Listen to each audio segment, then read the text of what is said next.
Assalamualaikum warahmatullahi wabarakatuh. Innal hamdalillah nahmaduhu wa nusalli wa nusallimu ala rasulihil karim. Ashhadu an la ilaha illallah wa ashhadu anna Muhammadan abduhu wa rasuluh. Allahumma salli ala sayyidina Muhammad wa ala ali sayyidina Muhammad.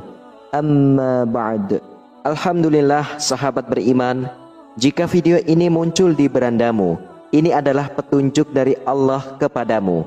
Setidaknya sempatkanlah menulis sholawat kepada Nabi Muhammad SAW di kolom komentar.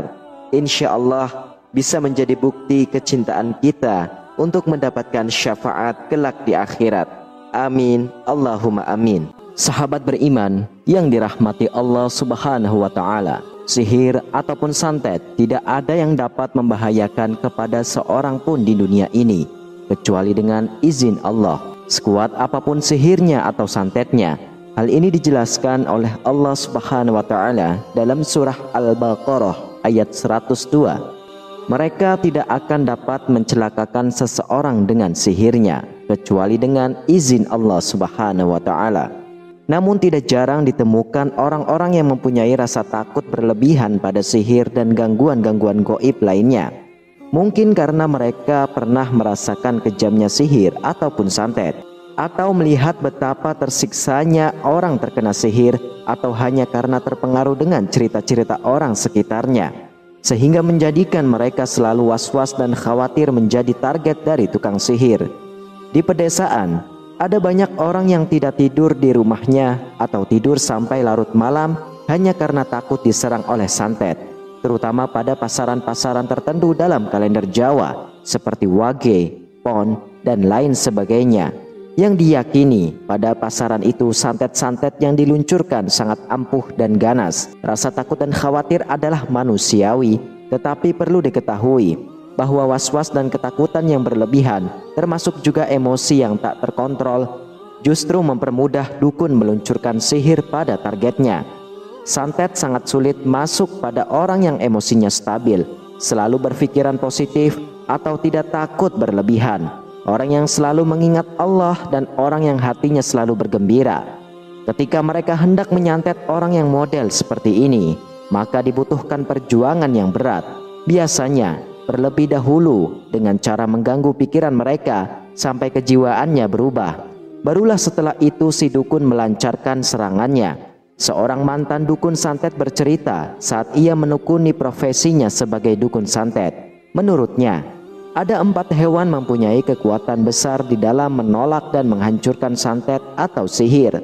Maka sebaiknya kita memelihara salah satu dari hewan-hewan tersebut, terutama bagi orang yang selalu khawatir dan takut dengan serangan sihir.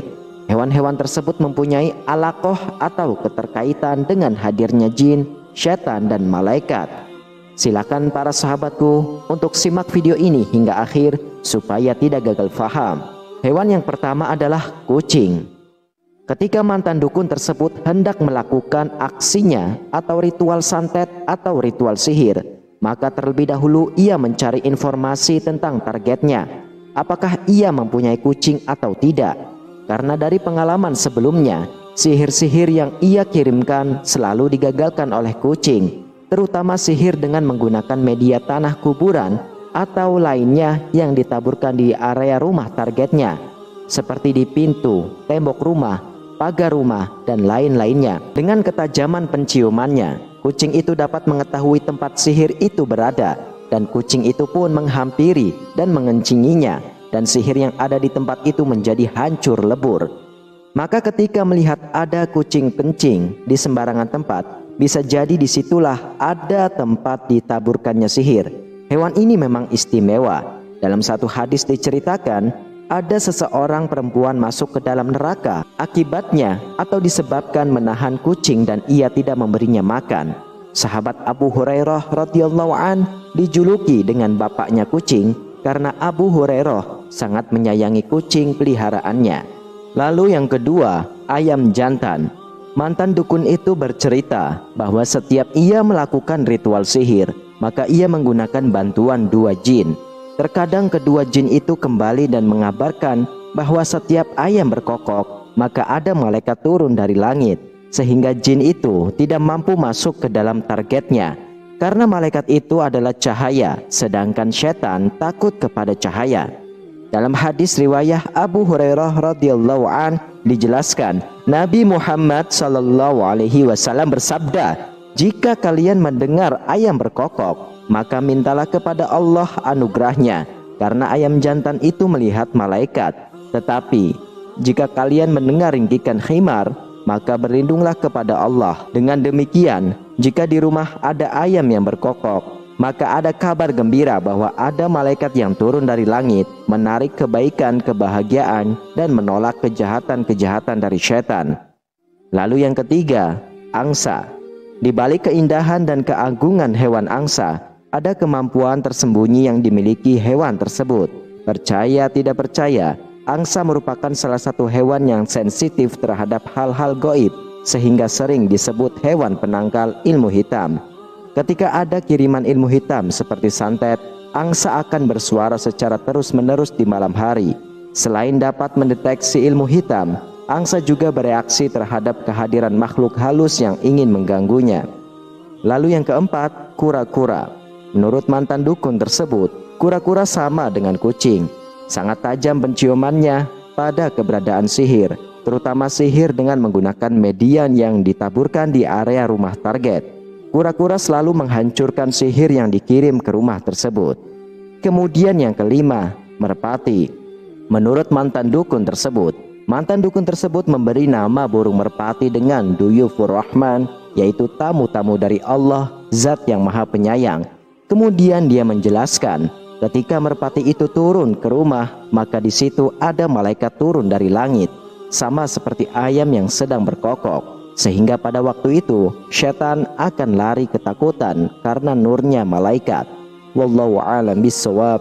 Sahabat beriman yang dirahmati Allah, itulah 5 hewan yang dapat menolak sihir ataupun santet. Percaya ataupun tidak, Anda yang bisa menilainya. Kita kembalikan kepada Al-Quran dan hadis. Dan ingat, segala sesuatu hal yang mendatangkan manfaat dan mudarat hanyalah Allah Subhanahu wa Ta'ala. Semoga kita semua selalu dalam lindungannya dari segala hal-hal yang buruk. Amin ya robbal alamin. Dan saya berterima kasih sekali kepada sahabatku yang sudah menonton video ini hingga akhir. Semoga para sahabatku diberi kesehatan, keafiatan, diberi kelancaran rezeki yang barokah, dan diberi kemudahan dalam setiap urusannya, baik di dunia maupun di akhirat. Amin. Amin ya robbal alamin. Wassalamualaikum warahmatullahi wabarakatuh.